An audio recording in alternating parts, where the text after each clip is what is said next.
Dios mío, ven en mi auxilio. Señor, date prisa en socorrerme. Gloria al Padre, y al Hijo, y al Espíritu Santo, como era en el principio, ahora y siempre, por los siglos de los siglos. Amén. Muy buenas tardes, y no es la última clase, aunque sí lo es desde el punto de vista administrativo, puesto que yo les invito a que continúen. La semana próxima iniciaremos una dedicada a la liturgia de la Sagrada Eucaristía.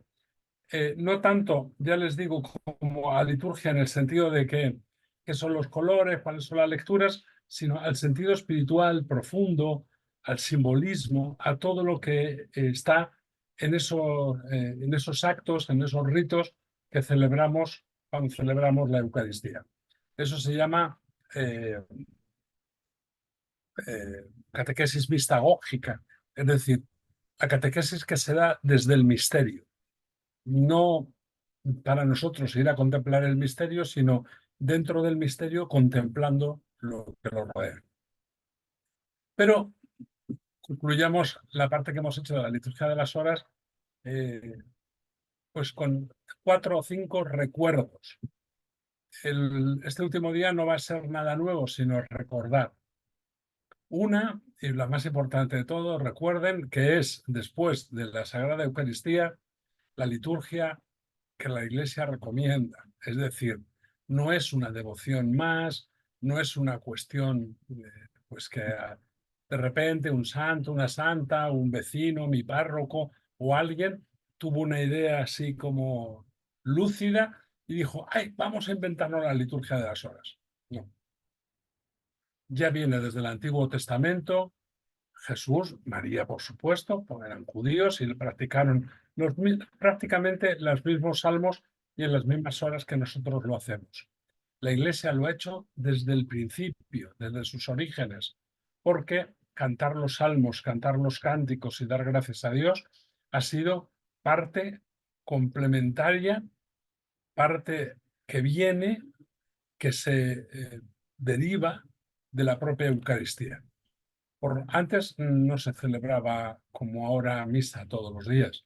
Se celebraba al principio solo los domingos, algunas fiestas, algunos días especiales. La liturgia de las horas era lo que reunía al pueblo y a las familias para el culto, para dar el culto oficial a Dios. Es una cosa muy importante. Por lo tanto, por su propia naturaleza, está más recomendada y es más recomendable que cualquier otra fórmula de devoción. La liturgia de las horas está regulada, está regida por la propia Iglesia, que a través de la Sagrada Congregación correspondiente, que es la de los ritos, nos dice qué, cómo, cuándo y cuánto se reza. No depende de un capricho personal, de una interpretación personal, de una costumbre. No, es la propia Iglesia la que a través de lo que se llama la edición típica, es decir, la que es tipo para todos, nos dice cómo la Iglesia universal celebra la liturgia de las horas. Por esa parte, tiene sus propias leyes y, por lo tanto, igual que la misa, no se debe sujetar a cambios, a veleidades, a cosas personales, que pueden estar muy bien intencionadas, pero por muy buena intención que tenga Fray Paco, por muy buena intención que tenga mi orden, no se puede comparar con la sabiduría de la Iglesia. Por lo tanto, en la liturgia de las horas está la sabiduría de la Iglesia. Tercer punto, importantísimo, al orar, no oramos como comunidad de orantes, que sí lo somos. Recuerden que es algo que a muchos de ustedes les llamó la atención el día que lo hablamos. Cuando los fieles, uno o varios, mejor siempre si es varios, reunidos, rezan la liturgia de las horas, es Cristo que ora al Padre por todo lo creado, por toda la creación, no solo por nosotros, no solo por los que están presentes, no solo por los que celebren también la liturgia de las horas, en mi caso, no solo por mi comunidad, no solo por mi orden, no solo por los ancianos que hay en esta casa donde vivo, sino por todos los seres del universo. La voz de los orantes en la liturgia de las horas es la voz, pues, de los seres humanos, por supuesto, de las personas, pero también es la de los animales, la de la lluvia, la del viento, la de las plantas, la de las bacterias, las de las rocas, las de los planetas. Es el universo entero quien, a través de Cristo, da cantos de alabanza, de súplica, de rogativa, de perdón a Dios. Otra parte que no podemos olvidar, porque es sustancial, y es que es el único acto de piedad o de devoción que podríamos creer que es así de devoción, que si se fijan se une con la misa. Es decir, no se pueden unir, por ejemplo, una misa y un rosario. No se pueden unir la misa y no es una coronilla. Sí, por el contrario, está recomendado que cuando se reza a diario se una a la liturgia de la Sagrada Eucaristía porque se entroncan, tienen todas las partes comunes.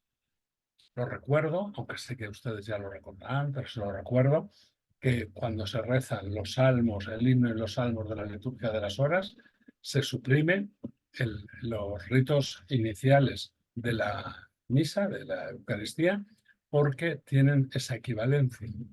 Cuando se rezan laudes unidos a misa o vísperas unidas a misa, después de los salmos se inicia la oración colecta. Como en misa, se hace una lectura del Antiguo o del Nuevo Testamento, una lectura de los Evangelios, que es el cántico, por la mañana el Benedictus y por la tarde el Magnificat, y hay esas oraciones que son universales y por cuestiones también particulares, por cosas específicas, siempre en plural y para todo el mundo. Otra cosa que tenemos que recordar siempre es que en la liturgia de las horas no se le reza a nadie que no sea Dios, porque es Cristo el que reza. Por lo tanto, Cristo no le reza a San Antonio, Cristo no le reza a San Francisco. El fundador de mi orden es el Santo Hermano Pedro. Yo en la liturgia de las horas no rezo al Santo Hermano Pedro, porque es Cristo, en ese momento que estamos rezando, yo soy Cristo, y Cristo solo ora al Padre. Por lo tanto, todas las oraciones en las memorias de los santos, en las fiestas, en todo, se dirigen o directamente o a través de Cristo, pero siempre al Padre. Otro aspecto que no se nos debe olvidar es que sirve para santificar las horas del día, con un sentido profundo. En la mañana pedimos la alegría del día, ¿no? Y damos, no sé, sentido al día que iniciamos. En la tarde le agradecemos a Dios todos los dones. Por un lado es laudatorio, las laudes, laudatorio, y por el otro lado son las vísperas, ¿verdad? Lo que se agradece de este día antes de empezar el siguiente. En mi orden se acostumbra al primer viernes de cada mes darle gracias a Dios durante la exposición al Santísimo, que hacemos una exposición prolongada, dar gracias a Dios por todos los bienes y por todos los males, que nosotros creemos que son males, pero no lo son, puesto que también en ellos nos santificamos, que hemos tenido, que hemos obtenido, que hemos recibido en el mes que se ha acabado. Y le pedimos al Señor que siga siendo generoso con nosotros a través de los demás, a través de las personas con las que comparte para el mes siguiente. Es, por lo tanto, una laudación, es una acción de gracias, pero también es un acto de agradecimiento en el sentido no de lo que va a venir, sino también de lo pasado. Somos muy dados a pedir, pero poco dados a dar gracias por los bienes recibidos. Y cuando lo hacemos, no lo hacemos con la misma intensidad que cuando pedimos. Las cosas no funcionan. Otra particularidad de la liturgia de las horas es que está recomendada en todos los niveles de la Iglesia.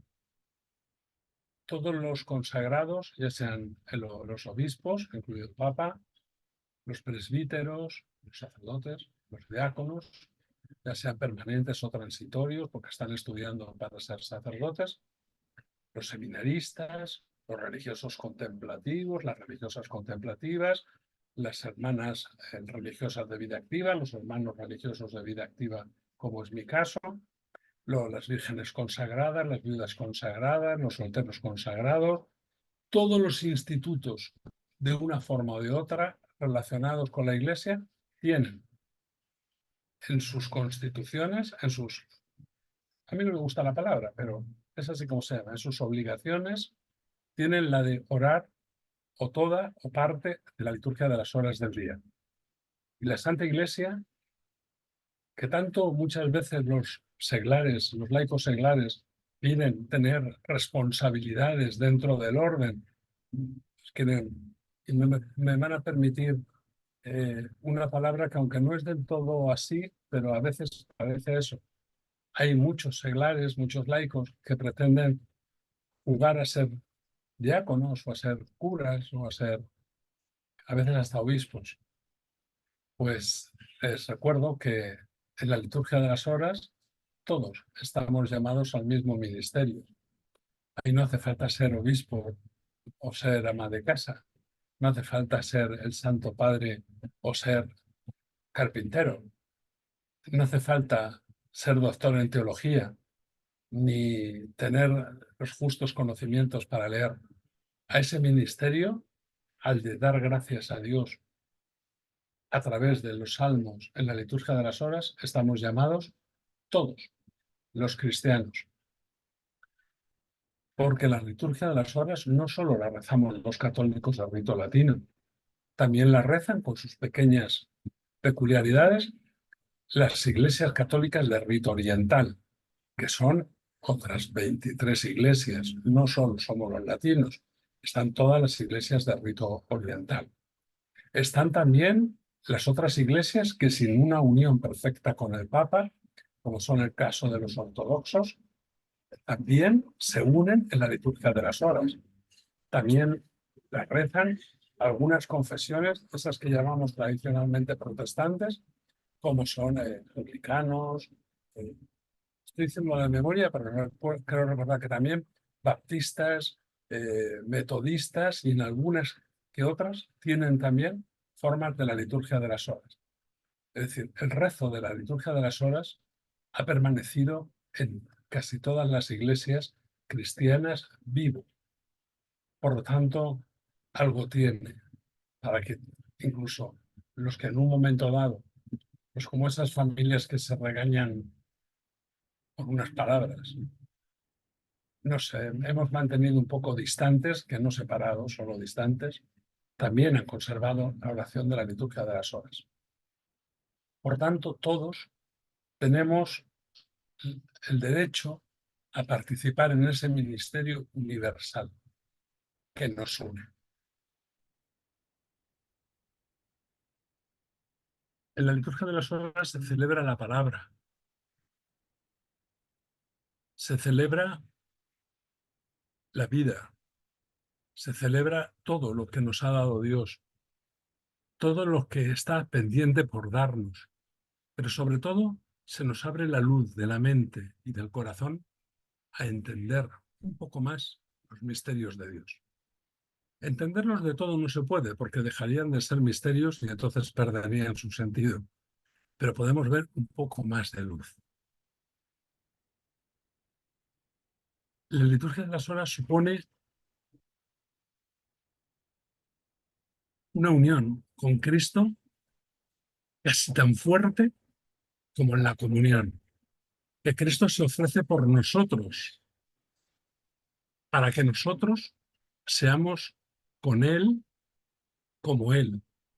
En la liturgia de las horas pasa lo mismo, no sacramentalmente, pero sí espiritualmente.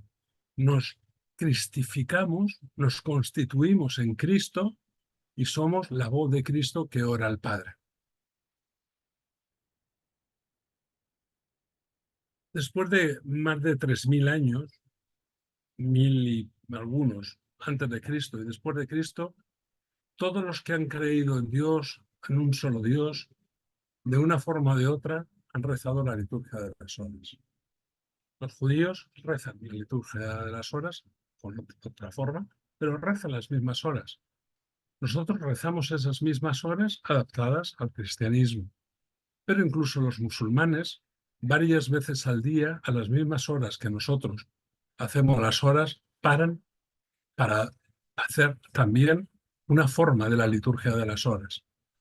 Porque para los musulmanes, Abraham también es su padre, toda la historia del Antiguo Testamento está incluida de una forma u otra en el Corán y conservaron la costumbre de parar al menos 4 veces al día, una en la noche, otra en la mañana, otra al mediodía y otra en la tarde, para hacer exactamente lo mismo que nosotros hacemos en la liturgia de las horas.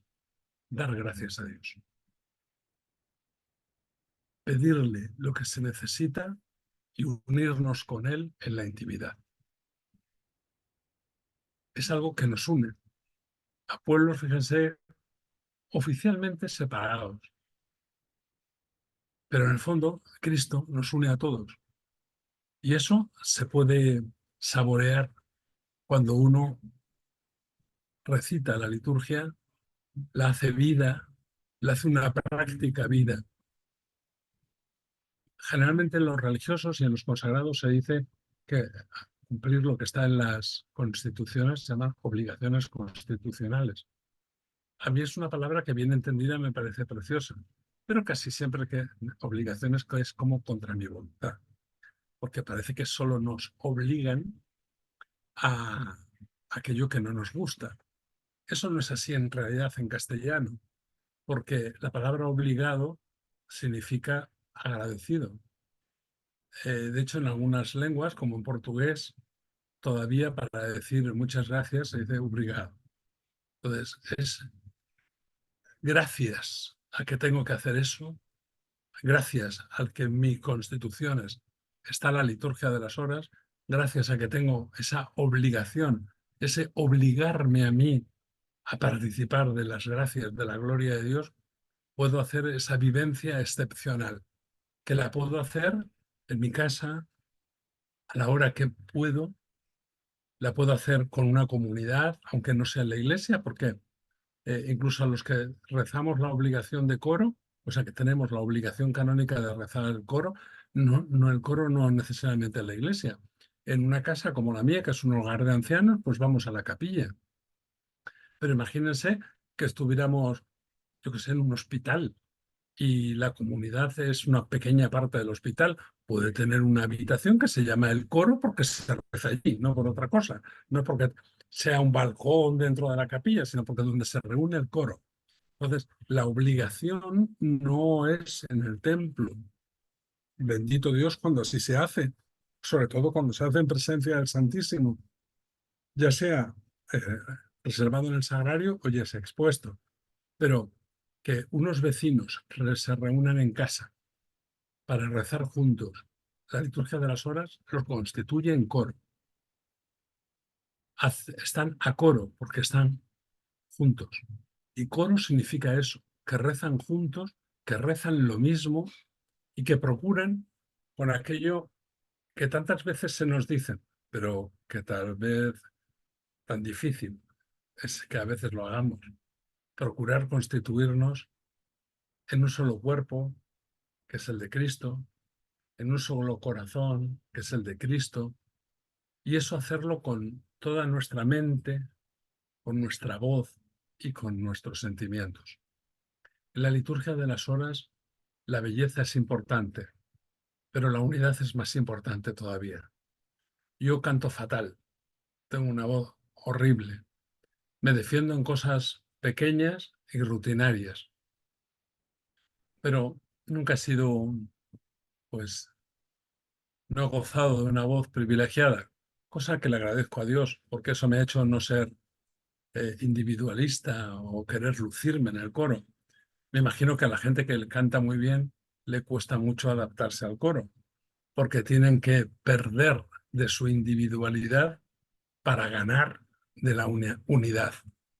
Los que cantan muy alto, pues tienen que bajar un poco. Los que cantan bajo tienen que subir un poco. Los que cantan rápido tienen que frenarse un poco. Los que cantan muy lento tienen que acelerarse un poco. Los que cantan como los ángeles tienen que procurar cantar como los hombres. Y los que cantan como los demonios, que es mi caso, también tenemos que procurar cantar como los hombres. ¿Eso qué es lo que nos hace?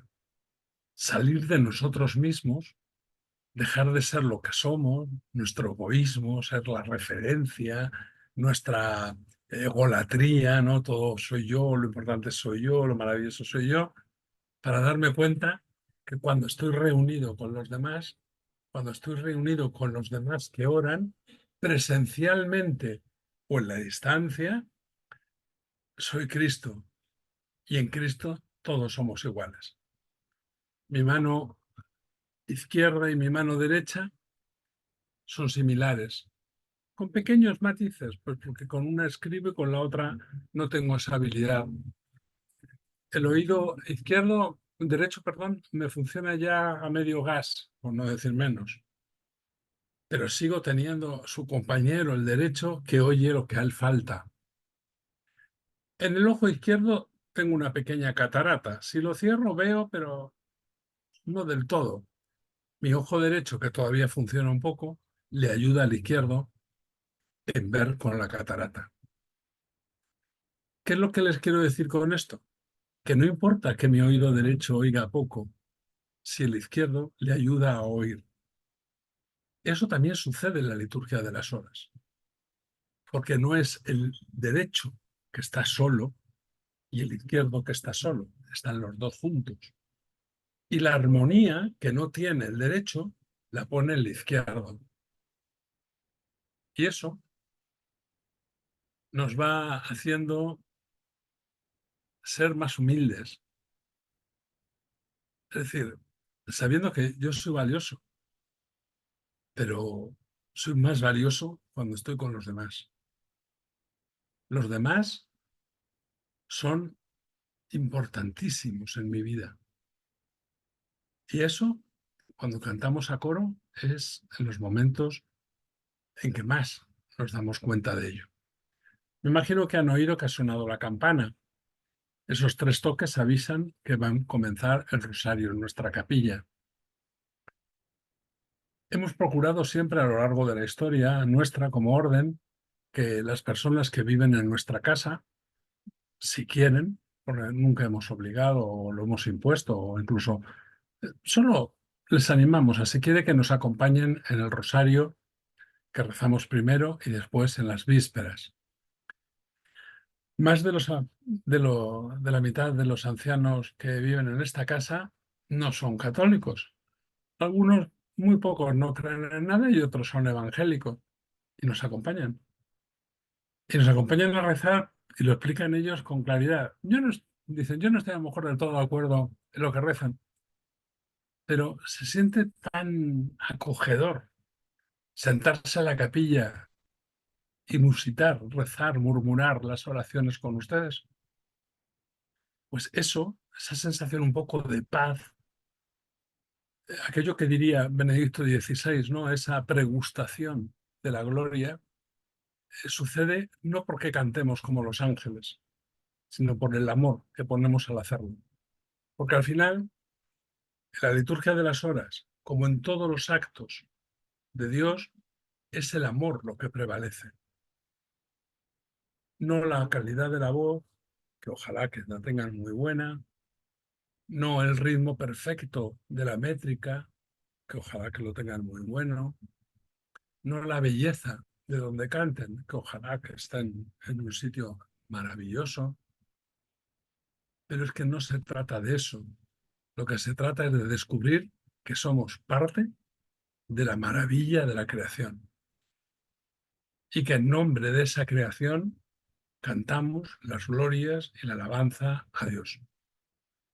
Que a través de nosotros, conscientes de que cuando Dios hizo todo lo creado nos lo mostró para que le pusiéramos nombre, es decir, para eso que se cita en el Génesis, que no es literal, pero que es una imagen perfecta para entenderlo, para que nos enseñoreáramos de todo lo creado. No es para que yo sea el señor, el amo, el dictador de todo lo creado, sino para que me sienta junto a todo lo creado, unido a Dios. Y eso, mis queridos hermanos, aunque parezca que es pues, demasiado teórico, demasiado teológico o espiritual, les puedo asegurar que cuando uno lo hace de verdad, es absolutamente real. Es un descanso. Ese rato que estamos en la mañana y el de la tarde rezando la liturgia de las horas es un descanso, una parada, en el que tienes que estar atento a lo que haces, con lo cual cortas todas tus preocupaciones, todas tus demandas, todas tus exigencias y aprendemos que el tiempo es oro, pero no el que dedicamos al trabajo, también el que le dedicamos a nuestra calidad de vida con el descanso, al que le dedicamos en nuestra unión con Dios. Casi todo se nos hace a veces un poco difícil, ¿verdad? Conectar con Dios. Los que rezamos la liturgia de las horas tenemos la suerte de que 2 veces al día, 3 veces, los que rezan la hora intermedia, tienen que parar todo para dedicarle un ratito a Dios. Y ojalá que le dediquemos todo el día. Pero por si somos demasiado humanos, demasiado mundanos, demasiado, por si se nos olvida que está ahí Dios, 3 veces al día suena la campana, lo paramos todo para ir a dar gracias al Señor, para ir a estar con Él, para pedirle, para hablarle, para cantarle y para en ese ratito sentirnos nosotros también en la gloria. Les invito a que nos acompañen todos en el siguiente ciclo, en el dedicado a la liturgia de la Eucaristía, a los misterios de la Eucaristía. A los que no quieran o no puedan, pues en mí tienen un amigo para siempre, un hermano de corazón.